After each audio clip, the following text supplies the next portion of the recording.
ನಮ್ಮ ದೇಶದಲ್ಲಿ ಫಿಟ್ಸ್ ಅನ್ನೋದು ದೊಡ್ಡ ಮೂಢನಂಬಿಕೆ.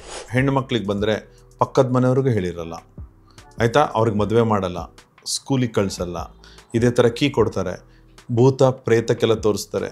ನಿಂಬೆಹಣ್ಣು ಅವಳು ಬ್ಯಾಗಲ್ಲಿ ಇಟ್ಟಿರ್ತಾರೆ, ಅವಳು ದಿನ ಪೂಜೆ ಮಾಡಿ ಅವಳ ಹೆಸರಲ್ಲಿ ಇಡ್ತಾರೆ, ಅವಳ ಹೆಸರಲ್ಲಿ ಕುರಿ ಕಡಗಿಸ್ತಾರೆ, ಇಲ್ಲ ದೇವರಿಗೆ ಕಾಣಿಕೆ ಕೊಡ್ತಾರೆ. ಇದೆಲ್ಲ ಮೂಢನಂಬಿಕೆಗಳು. ಅದು ಸರ್ಜರಿ ಮಾಡಿಸ್ಕೊಂಡ್ಮೇಲೆ ಮದುವೆ ಆಗಿದ್ದಾರೆ, ಮಕ್ಕಳಾಗಿದ್ದಾರೆ, ಸ್ಕೂಲ್ಗೆ ಪರ್ಫಾರ್ಮೆನ್ಸ್ ಇಂಪ್ರೂವ್ ಆಗಿದೆ, ತಂದೆ ತಾಯಿ ಜೀವನವೇ ಚೇಂಜ್ ಆಗಿದೆ. ಈ ವಾರದಲ್ಲೇ ನಾನು 3 ಪೇಷಂಟು ಆಪ್ರೇಷನ್ ಮಾಡಿದ್ದೀನಿ. ಸೊ 3 ಜನನ 2 ದಿವಸದಲ್ಲಿ ಮನೇಲಿ ಕಳಿಸ್ತೀನಿ. ಎಪಿಲೆಪ್ಸಿಯಲ್ಲಿ ಎಷ್ಟೋ ಜನಕ್ಕೆ ಮಾತ್ರೆಗಳು ಕೊಡ್ಬೋದು. ಎಪಿಲೆಪ್ಸಿ ನಾನು ಮೊದಲಿಂದನೂ ಹೇಳ್ತೀನಿ, ಒಂದು ಜಾಗದಲ್ಲಿ ಶುರುವಾಗುತ್ತೆ. ತಲಕಾವೇರಿಯಲ್ಲಿ ಕಾವೇರಿ ಶುರುವಾದಂಗೆ, ಆ ತಲಕಾವೇರಿ ನಾನು ಮುಚ್ಚಿದ್ರೆ ಕಾವೇರಿ ಹರಡಲ್ಲ. ಸೊ ಅದೇ ಥರ ಬ್ರೈನಲ್ಲಿ ಎಲ್ಲಿ ಹುಟ್ಟತ್ತೆ ಆ ಜಾಗನ ಕಂಡುಹಿಡ್ಕೋಬೇಕು. So video EEG, then MRI, PET scan, 3 ಚಂದ್ರಲ್ಲಿ ಪ್ರಾಬ್ಲಮ್ ಒಂದೇ ಜಾಗದಿಂದ ಬರ್ತಿದೆ ಅಂದರೆ ಅವ್ನು ಪುಣ್ಯಾತ್ಮ. ಆ ಜಾಗನ ತೆಗೆದ್ರೆ 100% ಸರ್ಜರಿ ಕ್ಯೂರ್. 100ರಲ್ಲಿ 90 ಜನ ಭಾಗಕ್ಕೆ ಬರೀ ಮೆಡಿಸಿನಿಂದ ಕಂಟ್ರೋಲ್ ಮಾಡ್ಬೋದು. ನನ್ನಂಥ ಸರ್ಜನ್ ಬೇಡ. ಈಗ ಬ್ರೈನ್ ಸರ್ಜರಿ ಅಂದ ತಕ್ಷಣ ನಾವು ಸ್ಕಲ್ ಓಪನ್ ಮಾಡಿ ಬ್ರೈನ್ ಹೊರಗಡೆ ಟೇಬಲ್ ಮೇಲೆ ಇಟ್ಟು ರಿಪೇರಿ ಮಾಡಿ ಒಳಗಡೆ ಹಾಕೋಕ್ಕಾಗಲ್ಲ. ಇದು ಒಂದು ಸರ್ಜರಿಗೆ ಆ್ಯಕ್ಚುಲಿ 10 ರಿಂದ 15 ಲಕ್ಷ ಆಗುತ್ತೆ. ಅದು 15 ಲಕ್ಷ ನಾವು BPL ಪೇಷಂಟಿಗೆ ನಮ್ಮ ಇದರಲ್ಲಿ at least 10 to 15 surgery per year free ಮಾಡ್ತೀವಿ. ಫಿಟ್ಸ್ ಯಾವಾಗ ಬರುತ್ತೆ? ಬ್ರೈನಿಗೆ ಇರಿಟೇಷನ್ ಆದಾಗ. ಬ್ರೈನ್ಗೆ ಯಾವಾಗ ಇರಿಟೇಟ್ ಆಗುತ್ತೆ? 5 ರೀಸನ್ ಹೇಳ್ತೀನಿ. 1, ಶುಗರ್ ಕಡಿಮೆ ಆದರೆ ಬ್ರೈನಲ್ಲಿ. ನಾವೆಲ್ಲರೂ ಬ್ರೈನು ಪ್ರೋಟೀನ್ ಎಷ್ಟೇ ಕೊಟ್ಟರು ಯೂಸ್ ಮಾಡ್ಕೊಳ್ಳಲ್ಲ brain. It runs on sugar. ನಿದ್ದೆಯಲ್ಲಿ ನಮ್ಮ ಬ್ರೈನು ಬಾಡಿ 2 ಹೀಲ್ ಆಗುತ್ತೆ. ಅದಕ್ಕೆ ನಿದ್ದೆ ಅನ್ನೋದು ವೆರಿ ವೆರಿ ಇಂಪಾರ್ಟೆಂಟ್. ನೀವು ಜಿಮ್ಗೆ ಹೋಗದಲ್ಲೇ ಇರ್ಬೋದು, ಬಟ್ ನಿದ್ದೆ ಮಾಡ್ಬೇಕು ಕರೆಕ್ಟ್. ರಾತ್ರಿ ನಿದ್ದೆ ಕರೆಕ್ಟಾದ 10:30ಯಿಂದ ಬೆಳಗ್ಗೆ 6 ಗಂಟೆ ತನಕ 4 ಸೈಕಲ್ ಬರುತ್ತೆ. ಅದು ನಿಮ್ಮ ಜನ್ರೇಷನ್ ಅವರೆಲ್ಲ ನೀವು ಮಲಗಬೇಕಾದ್ರೆ 2 ಗಂಟೆಗೆ ಮಲಗ್ತೀರಾ, ಬೆಳಗ್ಗೆ 10 ಗಂಟೆಗೆ ಹೇಳ್ತೀರಾ. ಅದು ಅಬ್ನಾರ್ಮಲ್ ಸೈಕಲ್. ನೀವು ಬಂದರೂ ಜ್ವರಕ್ಕಾದ್ರೂ ಆಂಟಿಬಯೋಟಿಕ್ ಕೊಡಬೇಕು ಅಂದರೆ per kg ಬಾಡಿ ವೇಟ್ ಕೊಡ್ತೀವಿ ಮೆಡಿಸಿನ್. ಅದನ್ನು ನಾರ್ಮಲ್ ಕಾಮನ್ ಮ್ಯಾನಿಗೆ ಗೊತ್ತಿರಲ್ಲ, ಬಟ್ ಪರ್ಕೆ ನೀವು ಈಗ 5 ಅಡಿ ಇದ್ದವನು 100 kg ಆದರೆ ಅವನಿಗೆ ಕೊಡೋ ಮಾತ್ರೆ 3 ಟೈಮ್ ಕೊಡಬೇಕು. ಹಳ್ಳಿಗಳಲ್ಲಿ ಸ್ನಾನ ಮಾಡಿಸಲ್ಲ, ಉಗುರು ಬೆಚ್ಚ ನೀರಲ್ಲಿ ಸ್ನಾನ ಮಾಡಬೇಕು. ಅವಾಗ ಟೆಂಪ್ರೇಚರ್ ಕಡಿಮೆ ಆಗುತ್ತೆ. ಟೆಂಪ್ರೇಚರ್ ಕಡಿಮೆ ಆದಾಗ ಫಿಟ್ಸ್ ಬರಲ್ಲ. 2 ಕ್ವಶನ್ ಯೂಶಲಿ ಪೇಷಂಟ್ ಕೇಳ್ತಾರೆ. 1, ನಾನು ಡ್ರೈವ್ ಮಾಡ್ಬೋದಾ, 1 ಈಜು ಹೊಡಿಬೋದಾ ಕೇಳ್ತಾರೆ. ಎಷ್ಟೋ ಜನಕ್ಕೆ ಬರೆ ಹಾಕಿಸ್ತಾರೆ, ಕೆಂಪು ಕಡ್ಡಿ ಮಾಡಿಸಿ ಬರೆ ಹಾಕಿಸ್ತಾರೆ ಫಿಟ್ಸ್ ಬಂದಾಗ. ಮಕ್ಕಳಿಗೆ ಎಷ್ಟೋ ಜನ, ನಾನು ಲಾಸ್ಟ್ ಮಂತ್ ಒಂದು ನೋಡಿದೆ, ಎಲ್ಲಿ ನೋಡಿದ್ರೆ ಹೊಟ್ಟೆ ಮೇಲೆ ಬರೆ. ಪಾಪ ಮಗು ಪ್ರತಿ ಸಲ ಬಿದ್ದಾಗ್ಲೂ ತಾಯಿ ಕರ್ಕೊಂಡೋಗಿ ಬರೆ ಹಾಕಿಸ್ತೀವಿ. ಆ್ಯಕ್ಚುಲಿ ಈಸಿ, ಡಾಕ್ಟರ್ ಹತ್ರ ಬಂದು ಡಯಾಗ್ನೋಸ್ ಮಾತ್ರೆ ಕೊಟ್ಟರೆ ಈ ಯಾವ ಮೊಡ್ಡೆ ನೋವುಗಳು ಬೇಡ. ಇಲ್ಲಿ ನಾನು ಹೇಳ್ದಂಗೆ ನಿಮಗೆ ಫ್ರೀ ಟ್ರೀಟ್ಮೆಂಟು ಆಗುತ್ತೆ, ಪರ್ಫೆಕ್ಟ್ ಡಯಾಗ್ನೋಸಿಸ್ ಆಗುತ್ತೆ. ಟೀಮ್ ನಾನು ಒಬ್ಬನೇ ಅಲ್ಲ, 3 ನ್ಯೂರಾಲಜಿಸ್ಟ್ ಇದ್ದಾರೆ, ಸೈಕಾಲಜಿಸ್ಟ್ ಇದ್ದಾರೆ, ನ್ಯೂರೋ ಇಂಟರ್ವೆನ್ಷನ್ ಪೀಪಲ್ ಇದ್ದಾರೆ. ಇದು ಒಂದು ಡಿಫ್ರೆಂಟ್ ವೆರೈಟಿನೇ ಮಾಡಿದ್ದೀವಿ.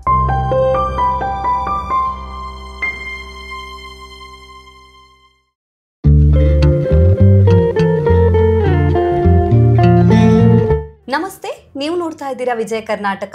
ನಾನು ರಕ್ಷಾ ಕೋಟ್ಯಾನ್. ಪ್ರಪಂಚದಾದ್ಯಂತ ಹೆಚ್ಚಾಗ್ತಾ ಇರುವಂತಹ ನರಗಳ ಸಮಸ್ಯೆಯಲ್ಲಿ ಮೂರ್ಛೆ ರೋಗ ಕೂಡ ಒಂದು ಅಂತ WHO ವರದಿಯನ್ನ ಮಾಡಿದೆ. ಹಾಗಿದ್ರೆ ಈ ಮೂರ್ಛೆ ರೋಗ ಅಂದ್ರೆ ಏನು, ಅಥವಾ ಇನ್ನು ಕೆಲವರು ಫಿಟ್ಸ್ ಬಂದಿದೆ ಅಂತ ಹೇಳ್ತಾರೆ. ಹಾಗಿದ್ರೆ ಈ ಸೀಸರ್ ಹಾಗೇನೆ ಎಪಿಲೆಪ್ಸಿ ನಡುವೆ ಡಿಫ್ರೆನ್ಸ್ ಯಾವ ರೀತಿಯಾಗಿರುತ್ತೆ, ಈ ವಿಚಾರದ ಬಗ್ಗೆ ಹೆಚ್ಚಿನ ಮಾಹಿತಿಯನ್ನ ತಿಳಿಸ್ಕೊಡೋದಕ್ಕೆ ಇವತ್ತು ನಮ್ಮ ಜೊತೆ ಜಾಯ್ನ್ ಆಗಿದ್ದಾರೆ doctor Satish Rudrappa, group director of neuro sciences, Aster Whitefield hospital, Bangalore. Doctor, ನೀವು ಆಗ್ಲೇ ಮಾತಾಡ್ತಾ ಹೇಳ್ದಂಗೆ ನೀವು ಕೈಗೆ ಏನೇ ಕೊಟ್ಟರು, ಕಬ್ಬಣ ಕೊಟ್ಟರು ಕೂಡ ಅದು ಆಗಲ್ಲ ಅಂತ ಹೇಳಿದ್ರಿ. ಬಟ್ ತುಂಬಾ ಜನ ಫಿಟ್ಸ್ ಆಗಿದೆ ಅಂದ ತಕ್ಷಣ ಕೀ ಕೊಡಿ ಅಥವಾ ಕಬ್ಬಣದೇನಾದ್ರೂ ವಸ್ತು ಕೊಡಿ ಅಂತ ಹೇಳ್ತಾರೆ. ಮೂಢನಂಬಿಕೆ. ನಮ್ಮ ದೇಶದಲ್ಲಿ ಫಿಟ್ಸ್ ಅನ್ನೋದು ದೊಡ್ಡ ಮೂಢನಂಬಿಕೆ. ಯಾರಿಗಾದ್ರೂ ಫಿಟ್ಸ್ ಇದೆ ಅಂದರೆ ಹೆಣ್ಣು ಮಕ್ಕಳಿಗೆ ಬಂದರೆ ಪಕ್ಕದ ಮನೆಯವ್ರಿಗೂ ಹೇಳಿರಲ್ಲ, ಆಯಿತಾ, ಅವ್ರಿಗೆ ಮದುವೆ ಮಾಡಲ್ಲ, ಸ್ಕೂಲಿಗೆ ಕಳಿಸಲ್ಲ, ಇದೇ ಥರ ಕೀ ಕೊಡ್ತಾರೆ, ಭೂತ ಪ್ರೇತಕ್ಕೆಲ್ಲ ತೋರಿಸ್ತಾರೆ. ನಿಂಬೆಹಣ್ಣು ಅವಳು ಬ್ಯಾಗಲ್ಲಿ ಇಟ್ಟಿರ್ತಾರೆ, ಅವಳು ದಿನ ಪೂಜೆ ಮಾಡಿ ಅವಳ ಹೆಸರಲ್ಲಿ ಇಡ್ತಾರೆ, ಅವಳ ಹೆಸರಲ್ಲಿ ಕುರಿ ಕಡಗಿಸ್ತಾರೆ, ಇಲ್ಲ ದೇವರಿಗೆ ಕಾಣಿಕೆ ಕೊಡ್ತಾರೆ. ಇದೆಲ್ಲ ಮೂಢನಂಬಿಕೆಗಳು. ಎಷ್ಟು ಮೂಢನಂಬಿಕೆ ಇದೆ ಅಂದರೆ ಅದಕ್ಕೋಸ್ಕರ ನಾನು ಒಂದು ರೋಟರಿ ಜೊತೆ ಸೇರಿಕೊಂಡು ಎಪಿಕ್ ಅಂತ ಒಂದು ಪ್ರೋಗ್ರಾಮ್ ಶುರು ಮಾಡಿದೆ. Epilepsy prevention and integrated care programme ಅಂತ.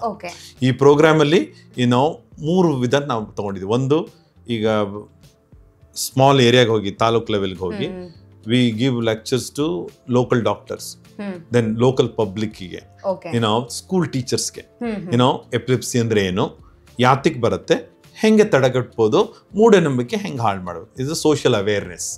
ಸೆಕೆಂಡ್, ಯಾರಿಗೆ ಕ್ರಾನಿಕ್ ಎಪಿಲೆಪ್ಟಿಕ್ ಇರುತ್ತೋ ಅಂಥವ್ರ ಪೇಷಂಟ್ಗೆ ನಾವೇ ಕ್ಯಾಂಪ್ ಮಾಡ್ತೀವಿ. ತಿಂಗಳಿಗೆ ಒಂದ್ಸಲ ಥ್ರೂ ಆಸ್ಟರ್ ವೈಟ್ಫೀಲ್ಡ್ ನಂದು organisation plus Rotary IT corridor ಅಂತ ಒಂದಿದೆ ವೈಟ್ಫೀಲ್ಡಲ್ಲಿ 3 ಜನ ಸೇರಿ ಈ ಎಪಿಕ್ ಓಪನ್ ಮಾಡಿದ್ದೀವಿ.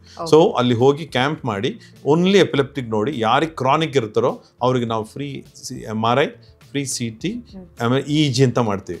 ಮಾಡಿ ಬ್ರೈನಲ್ಲಿ ಎಲ್ಲಿಂದ ಹುಟ್ಟುತ್ತಾ ಇದೆ ಒಂದೇ ಜಾಗದಿಂದ ಹುಟ್ಟಿದ್ರೆ ಅದಕ್ಕೆ ನಾನು ಆಪರೇಷನ್ ಮಾಡಿ ಎಷ್ಟು epilepsy surgeries new thing for last 10 to 15 years ನಮಗೆ ಗೊತ್ತಾಗುತ್ತೆ ಬ್ರೈನಲ್ಲಿ ಈಗ ವಿತ್ MRI, CT, PET ಸ್ಕ್ಯಾನಲ್ಲೆಲ್ಲ ಯಾವ ಏರಿಯಾದಲ್ಲಿ ಬರ್ತಿದೆ ನಮ್ಗೆ ಅರ್ಥ ಆಗುತ್ತೆ.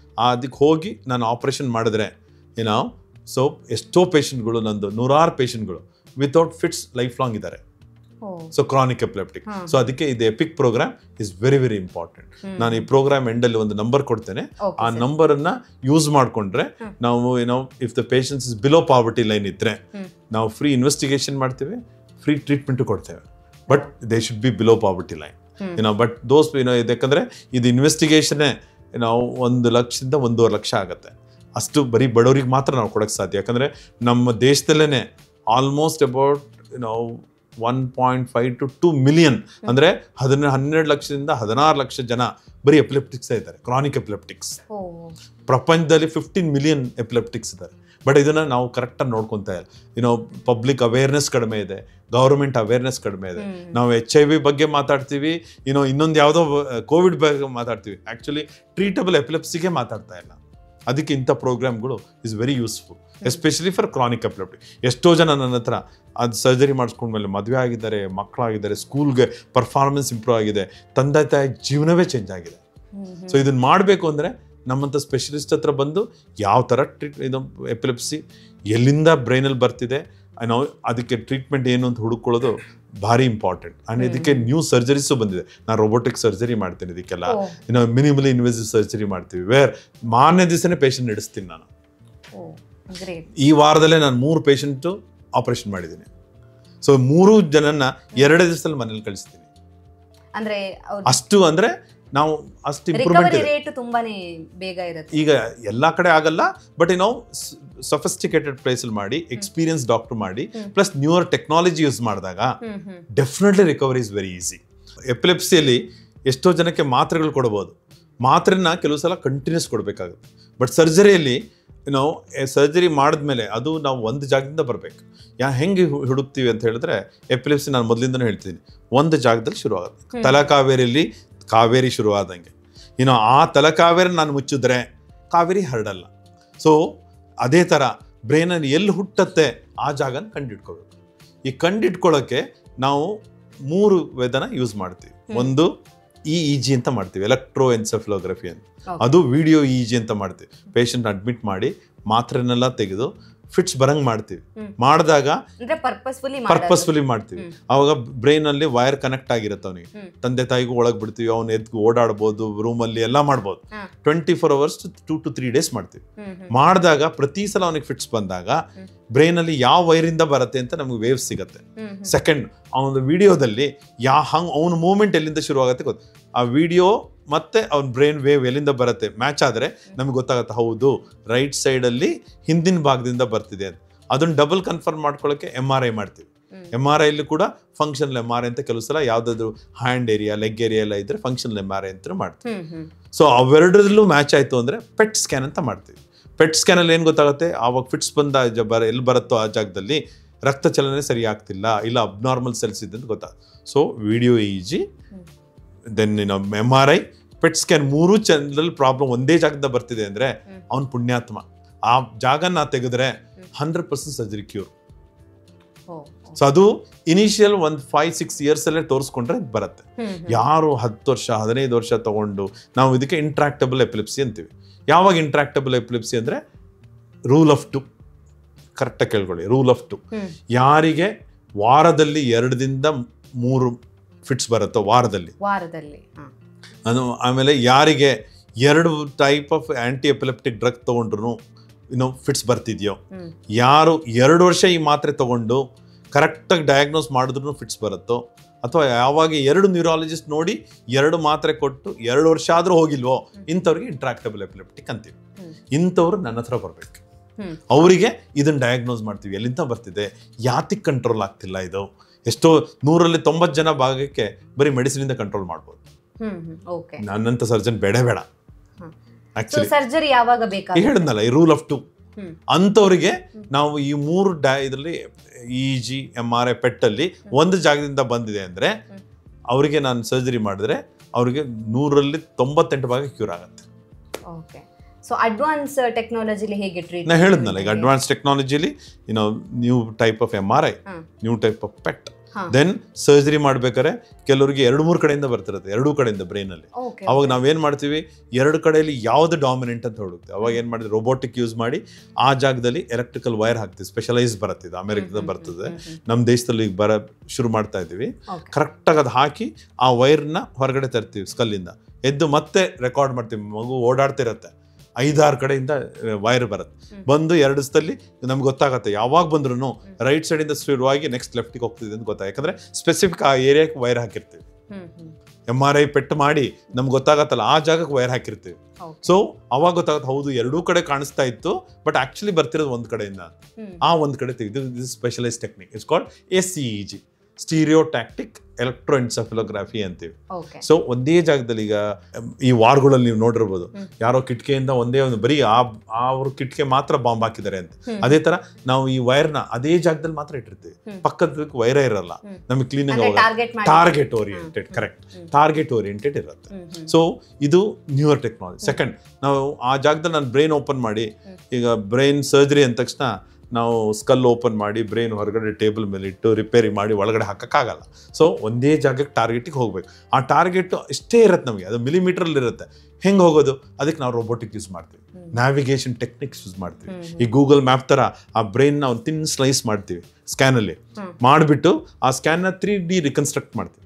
3D ರಿಕನ್ಸ್ಟ್ರಕ್ಟ್ ಮಾಡಿ ನಾವು ನ್ಯಾವಿಗೇಷನ್ ಹೋದಾಗ ಕರೆಕ್ಟ್ ಆ ಜಾಗದಲ್ಲಿ ಎಲ್ಲಿ ಅಂತ ತೋರಿಸುತ್ತೆ. ನಾವು ಆ ಜಾಗ ಮಾತ್ರ ಓಪನ್ ಮಾಡ್ತೀನಿ, ಓಪನ್ ಮಾಡಿ ಆ ಜಾಗ ಮಾತ್ರ ತೆಗಿತೀವಿ. ಅವಾಗ rest of the brain open ಆಗಿರಲ್ಲ. ಸೊ ಪೇಷಂಟ್ ಇಮಿಡಿಯೇಟಾಗಿ ನಡೀತಾನೆ, ಯಾಕಂದರೆ ಬ್ಲೀಡಿಂಗ್ ಆಗಿರಲ್ಲ, ಅವನಿಗೆ ನೋವು ಜಾಸ್ತಿ ಇರಲ್ಲ. ನಾವು ಮಾಡಬೇಕಾಯ್ತು ಎಲ್ಲಿ ಬೇಕೋ ಅಲ್ಲಿ ಮಾತ್ರ ಹೋಗಿರ್ತೀವಿ, ಫಾಸ್ಟಾಗೂ ಆಗಿರುತ್ತೆ. ಅವಾಗ ಅನಸ್ತೇಷಿಯಾ ಎಫೆಕ್ಟು ಕಡಿಮೆ ಇರುತ್ತೆ, ಯಾಕಂದರೆ ಶಾರ್ಟರ್ ಪೀರಿಯಡಲ್ಲಿ ಮಾಡಿರ್ತೀವಿ. ಸೊ ಇದಕ್ಕೆ this is what is technology.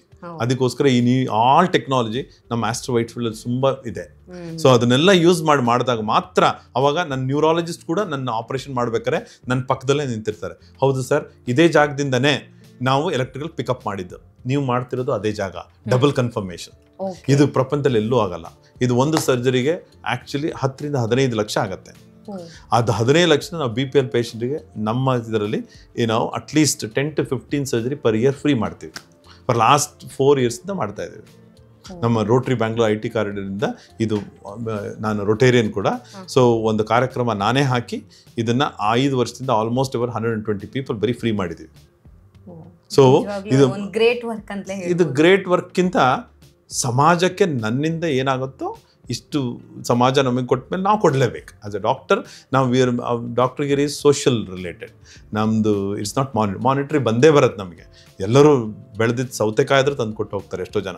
So ವಾಪಸ್ ಯಾವ್ರಿಗೆ ನಾವು ಹೆಲ್ಪ್ ಮಾಡ್ತೀವಿ ಅವ್ರು ಕೊಟ್ಟೇ ಕೊಡ್ತಾರೆ, but that is not important.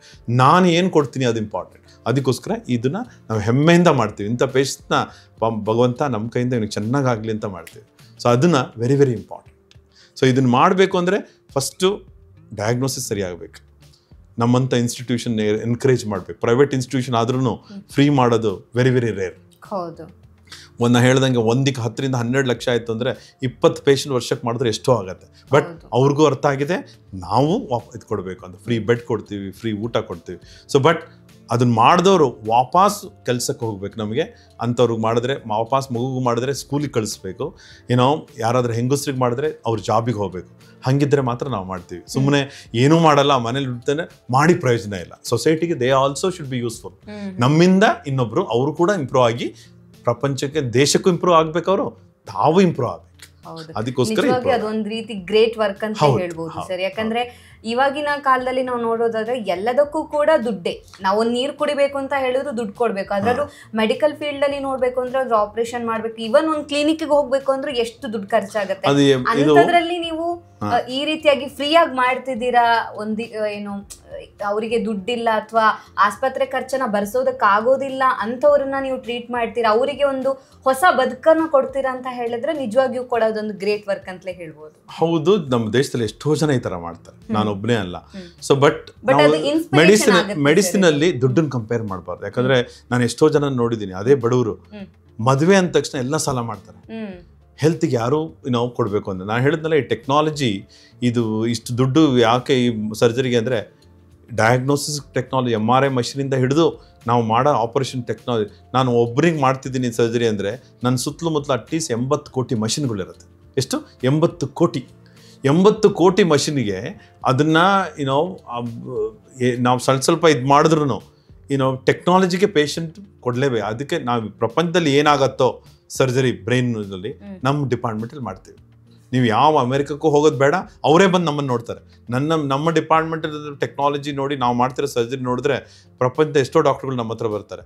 ಬಂದು ಇದು ಹೆಂಗೆ ಮಾಡೋಕ್ಕೆ ಸಾಧ್ಯ ಇಂಥ ದೇಶದಲ್ಲಿ? ನಮ್ಮ ದೇಶ ಅಷ್ಟು ಮುಂದುವರೆದಿದೆ. ನಮ್ಮ ದೇಶದಲ್ಲಿ ತುಂಬ ನಾವು ಮುಂದುವರೆದಿದ್ದೀವಿ. ಬಟ್ ನಾವೆಲ್ಲ ಕೂಡಿ ಮನಿ ನೋಡಬಾರ್ದು, ಎಲ್ಲರೂ ಸೇರಿ ಮಾಡೋಣ ಅಂತ ಮಾಡಬೇಕು. That is very very important. Otherwise medical health problem ಬಂದಾಗ ನಾವು ಇನ್ನೊಂದು ಕಡೆ ಹೋಗಬಾರ್ದು, ನಮ್ಮ ಸುತ್ತಲೇ ಇರಬೇಕು. ಇದ್ದಾಗ ಅವಾಗ ಇಂಪ್ರೂವ್ಮೆಂಟ್ ಆಗುತ್ತೆ. ಡಾಕ್ಟರ್, ನೀವೀಗ ಹೇಳಿದ್ರೆ ಮಾತಾಡ್ತಾ ಆಪರೇಷನ್ ಮಾಡ್ತೀವಿ ಅಂತ, ಅದಾದ್ಮೇಲೆ ಮತ್ತೆ ಅವ್ರಿಗೆ ಬರೋದೇ ಇಲ್ವಾ? ಇದರಲ್ಲಿ 100ರಲ್ಲಿ ಅದನ್ನ ನಾವು ಇಮಿಡಿಯೇಟ್ಲಿ ಮಾತ್ರ ಸ್ಟಾಪ್ ಮಾಡಲ್ಲ. 3 ವರ್ಷ ಅವ್ರು ನಮ್ಮ ಕೆಳಗಡೆ ಇಟ್ಕೊಂಡಿರ್ತೀವಿ. ನಮ್ಮ ನ್ಯೂರಾಲಜಿಸ್ಟಿಗೆ ಬಂದು ನೋಡಬೇಕು, ನನ್ನನ್ನು ಬಂದು ನೋಡಬೇಕು. ಮತ್ತೆ 3 ತಿಂಗಳಿಗೆ EEG ಅಂತ ಮಾಡ್ತೀವಿ. ಯಾವಾಗ EEG ಮೊದಲು ಹೆಂಗಿತ್ತು ಅದು ಬರ್ದಲೇ ಇದ್ದರೆ, ಅದೇ ಥರ ಎಫೆಕ್ಟ್ ಪ್ರಾಬ್ಲಮ್ ಬಂದಿಲ್ಲ ಅಂದರೆ ನಿಧಾನಕ್ಕೆ ಅವನಿಗಿರೋ 2 ಮಾತ್ರೆಗಳು 3 ಮಾತ್ರೆಗಳನ್ನ 1 by 1 ಬಿಡಿಸ್ತೀವಿ. ಬಿಡಿಸಿ ದೆನ್ 3 ವರ್ಷದಲ್ಲಿ ಸ್ಟಾಪ್ ಮಾಡ್ತೀವಿ. ಫಿಟ್ಸ್ ಅನ್ನೋದು ಇನ್ನೊಂದು ಇಂಪಾರ್ಟೆಂಟ್ ಥಿಂಗು. ಎಲ್ಲ ಡಾಕ್ಟ್ರ್ ಮೇಲೆ ಹಾಕಬಾರ್ದು, ಎಲ್ಲ ಮೆಡಿಸಿನ್ ಮೇಲೆ ಹಾಕಬಾರ್ದು. ಫಿಟ್ಸ್ ಯಾವಾಗ ಬರುತ್ತೆ? ಬ್ರೈನಿಗೆ ಇರಿಟೇಷನ್ ಆದಾಗ. ಬ್ರೈನ್ಗೆ ಯಾವಾಗ ಇರಿಟೇಟ್ ಆಗುತ್ತೆ? 5 ರೀಸನ್ ಹೇಳ್ತೀನಿ. 1, ಶುಗರ್ ಕಡಿಮೆ ಆದರೆ ಬ್ರೈನಲ್ಲಿ. ನಾವೆಲ್ಲರೂ ಬ್ರೈನು ಪ್ರೋಟೀನ್ ಎಷ್ಟೇ ಕೊಟ್ಟರು ಯೂಸ್ ಮಾಡ್ಕೊಳ್ಳಲ್ಲ brain. It runs on sugar. Brain chemicals runs on sugar. So hypoglycaemia ಅಂತೀವಿ. ನಾವು ಟೈಮಿಗೆ ಊಟ ಮಾಡ್ತಿದ್ದಾಗ ಅವಾಗ ನಮ್ಮದೇ ಶುಗರು. ನೀವೇನು ಡಯಾಬಿಟಿಕ್ ಆಗಿರಬಾರ್ದು. ಈಗ ಎಷ್ಟೋ ಜನ ಹೇಳ್ತಾರೆ ಹೊಟ್ಟೆ ಹಸಿದೆ ತಲೆನೋವು ಶುರು ಆಯಿತು ಅಂತಾರೆ. ಅದು ಯಾತಿಗಂದರೆ ಬ್ರೈನ್ ರಿಕ್ವೈರ್ಸ್ ಶುಗರ್ ಅಂತ. ಯಾವಾಗ ಈ ಥರ ಎಲ್ಲ ಬರುತ್ತೋ ಬ್ರೈನ್ಗೆ ಶುಗರ್ ಕಡಿಮೆ ಆದ ತಕ್ಷಣ ಬ್ರೈನ್ಗೆ ಇರಿಟೇಟ್ ಆಗುತ್ತೆ, ಫಿಟ್ಸ್ ಬರುತ್ತೆ. ಫಿಟ್ಸ್ ಇದ್ದವರು ಹೊಟ್ಟೆ ಹಸ್ಕೊಂಡಿರಬಾರ್ದು ಅಂತ ಜಾಸ್ತಿನೂ ತಿನ್ನಬಾರ್ದು. ಓಕೆ. 2ನೇದು, ನಿದ್ದೆ ಇಲ್ದಿದ್ರೆ. ನಿದ್ದೆಯಲ್ಲಿ ನಮ್ಮ ಬ್ರೈನು ಬಾಡಿ ಎರಡೂ ಹೀಲ್ ಆಗುತ್ತೆ. ಅದಕ್ಕೆ ನಿದ್ದೆ ಅನ್ನೋದು ವೆರಿ ವೆರಿ ಇಂಪಾರ್ಟೆಂಟ್. ನೀವು ಜಿಮ್ಗೆ ಹೋಗದಲ್ಲೇ ಇರ್ಬೋದು, ಬಟ್ ನಿದ್ದೆ ಮಾಡಬೇಕು ಕರೆಕ್ಟ್. ರಾತ್ರಿ ನಿದ್ದೆ. ಆ ರಾತ್ರಿ ನಿದ್ದೆ ಅನ್ನೋದು ಸೈಕಲ್ ಇರುತ್ತೆ, 4 ಸೈಕಲ್. ಕರೆಕ್ಟಾದ 10:30 ಬೆಳಗ್ಗೆ 6 ಗಂಟೆ ತನಕ 4 ಸೈಕಲ್ ಬರುತ್ತೆ.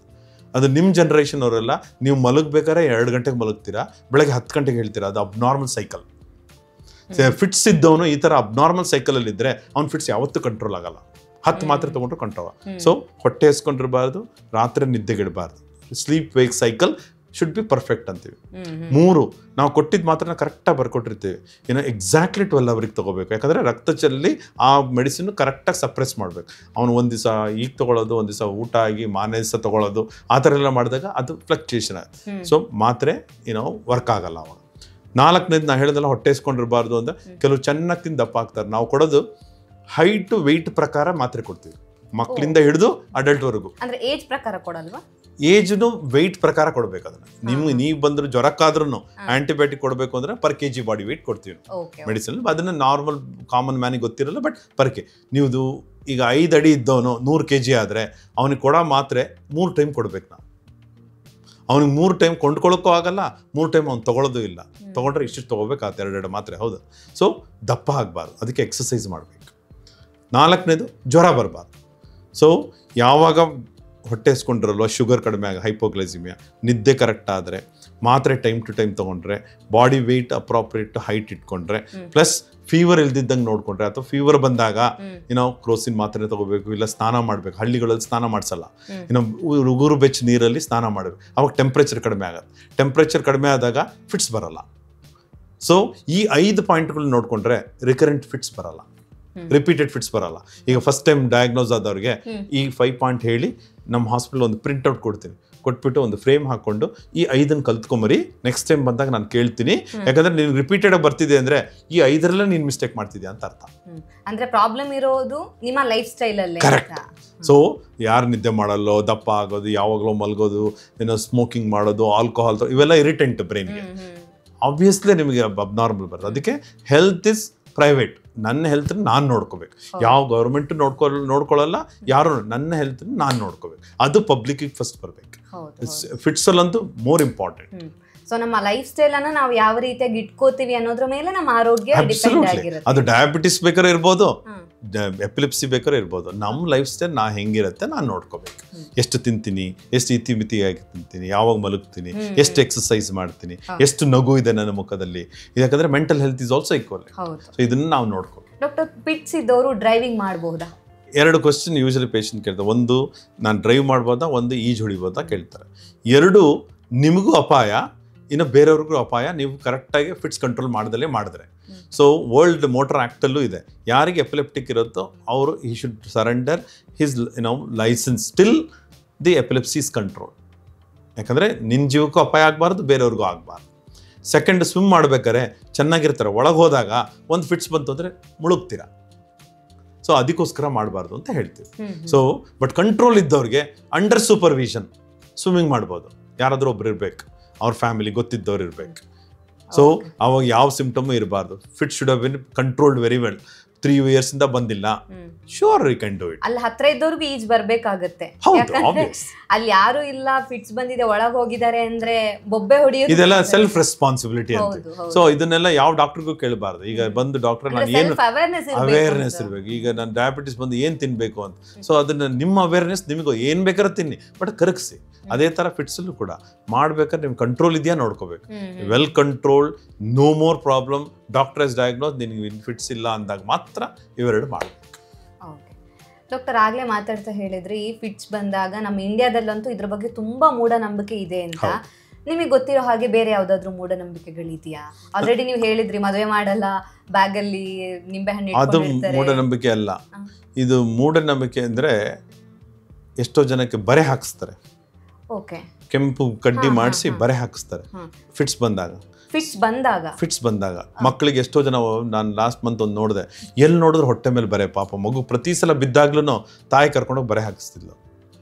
2ನೇದು, ಬೇವಿನ ಸಪ್ಪಲ್ಲಿ ಹೊಡಿಸ್ತಾರೆ. 4ನೇದು, ಬೆತ್ತಲೆ ಸೇವೆ ಹೊಡಿಸ್ತಾರೆ.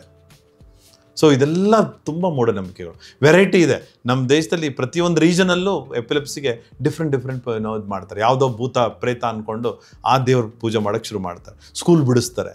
ಆ್ಯಕ್ಚುಲಿ ಈಸಿ, ಡಾಕ್ಟರ್ ಹತ್ರ ಬಂದು ಡಯಾಗ್ನೋಸ್ ಮಾತ್ರೆ ಕೊಟ್ಟರೆ ಈ ಯಾವ ಮೂಢನಂಬಿಕೆಗಳು ಬೇಡ.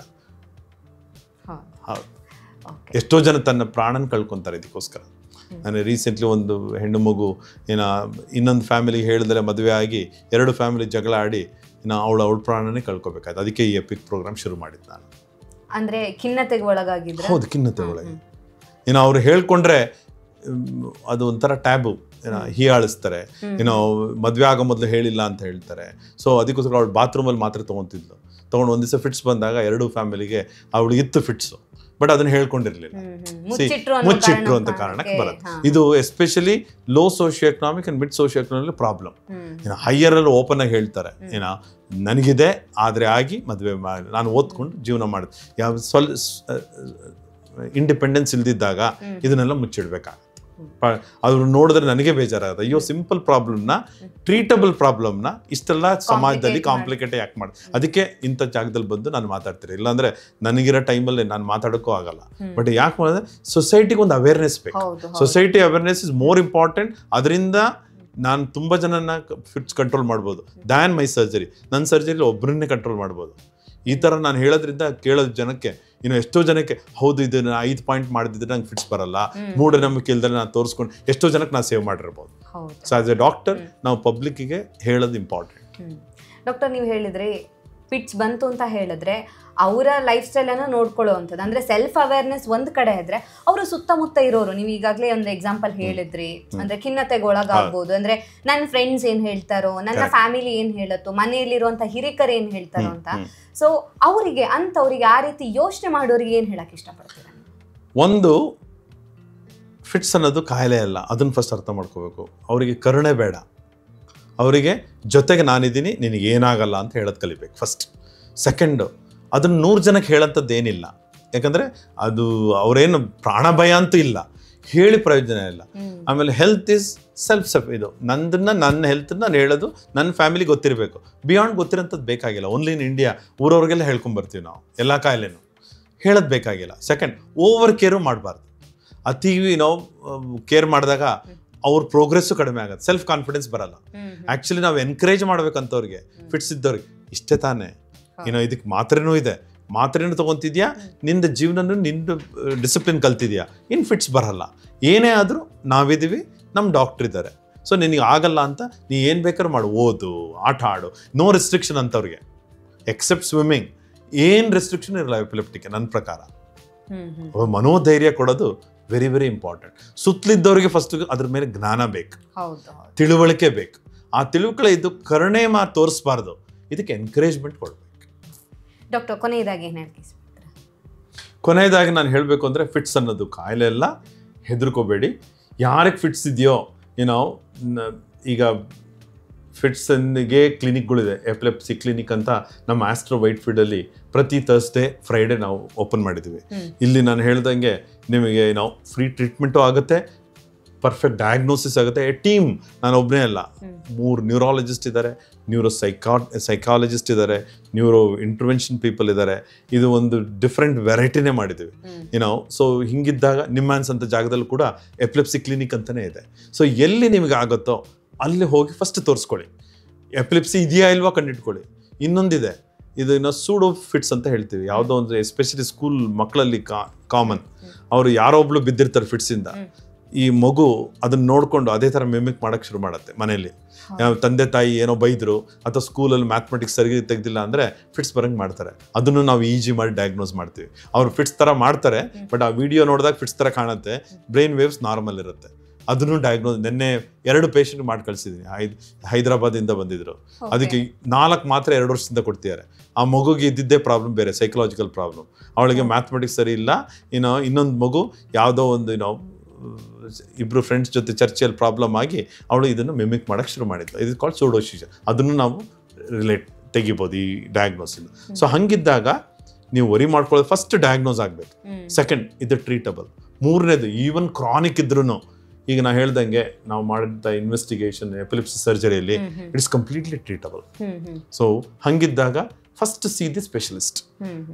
Epilepsy is treatable, 95% is treatable.